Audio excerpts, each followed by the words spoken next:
Hello guys, आज हम चर्चा करेंगे कक्षा 10वीं के अध्याय 3 जल संसाधन के संबंध में। इससे पहले यदि आपने मेरे चैनल को सब्सक्राइब नहीं किया तो चैनल को सब्सक्राइब करें, बेल आइकन प्रेस करें तथा वीडियो अच्छा लगे तो लाइक करें। ये प्रश्न वस्तुनिष्ठ प्रश्न में बहुविकल्पी, खाली स्थान, सही जोड़ी आदि रूप में पूछे जा सकते हैं।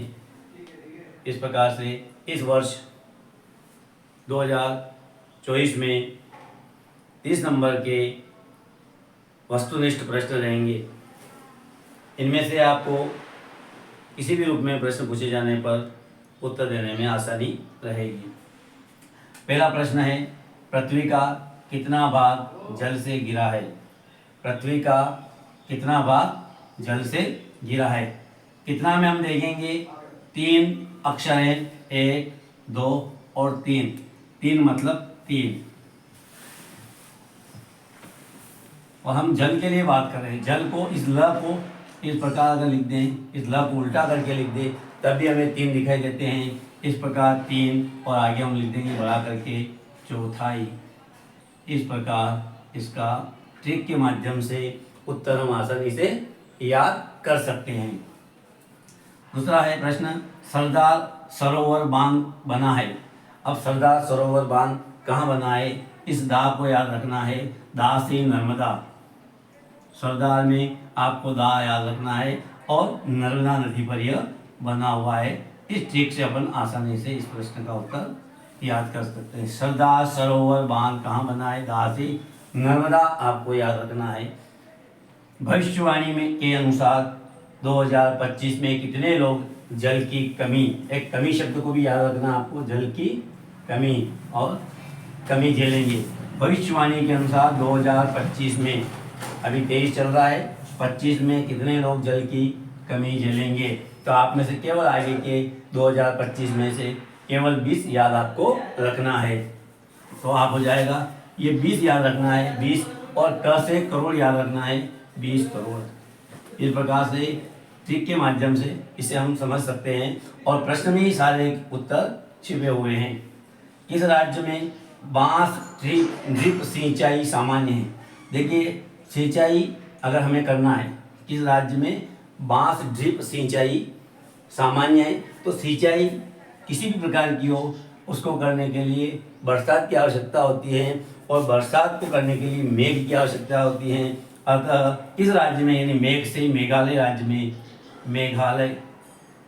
मेघ से मेघालय सिंचाई के लिए पानी की आवश्यकता होती है और पानी की प्राप्तता के लिए मेघ बरसेंगे तभी पानी गिरेगा और पानी तभी होगा, तभी हम सिंचाई कर पाएंगे। इसलिए हमें मेघ से मेघालय याद रखना है। पर्वतीय क्षेत्र में वर्षा जल संग्रहण कहलाता है। पर्वतीय क्षेत्र में वर्षा के जल का संग्रहण कहलाता जल। इस जल को गल लिख दो, जल को गल में बदल दो और ऊ की मात्रा लगा दो तो गुल हो जाएगा। ऐसा कैसा उत्तर इस प्रकार से उसके अंदर ऑब्जेक्ट भी हो सकते हैं, ऑप्शन भी आ सकते हैं। तो सबसे छोटा ऑप्शन अपने को ढूंढना है और ल से ल को ही ढूंढना है और जल को गल में बदल के ऊ की मात्रा लगा के गुल याद रखना है। कोटा बैराज किस नदी पर बना है? कोटा, हम कई बार सुनते हैं कि चंबल नदी में ज़्यादा पानी आ जाता है तो कोटा को खतरा लगता है, कोटा को डर लगता है कि वहाँ पर बांध फूटने से कोटा पूरा शहर डूब सकता है। इसलिए कोटा बैराज किस नदी पर बना है शब्द आए तो कोटा शब्द अगर आए तो समझना चंबल नदी पर। चंबल नदी पर, ये हमें कोटा चंबल नदी पर। विश्व की सबसे अधिक वर्षा कहाँ होती है? विश्व की वर्षा की बात हो रही है तो विश्व की सबसे अधिक वर्षा जब होती है तो वहाँ पे तो निश्चित रूप से राम याद आता होगा लोगों को। इतनी वर्षा होने के बाद कहीं न कहीं हानि होती है, अधिक वर्षा होती है तो सबको याद आता है राम, तो राम याद रखना है। और एक मासी को याद करना है, एक मासी, अपनी मासी होती है उसको याद करना है, हे राम हे मासी, तो मासी न राम, इसका अर्थ और उसके बीच में न लगा देना, मासी न राम, ये नहीं, मासी न राम याद रखना आपको। जब अधिक वर्षा हो जाती है तो निश्चित रूप से राम याद रखना है और वो याद हमें रखना है। भारत में किस नदी को शोक नदी कहा जाता है? तो एक शोक नदी से दामोदर याद रखना है, दामोदर नदी। दामोदर नदी को शोक नदी कहा जाता है। अब बांधों को आधुनिक भारत के मंदिर इसने कहा।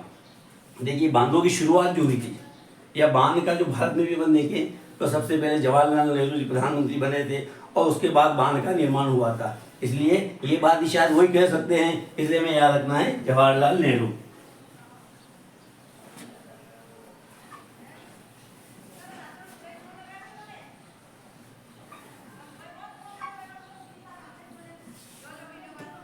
जवाहरलाल नेहरू। इस प्रकार हमने आपको सारे क्वेश्चन को ट्रिक के माध्यम से समझाने का प्रयास किया है। ये वीडियो आपको कैसा लगा हमें कमेंट में बताएं और लाइक करें। धन्यवाद।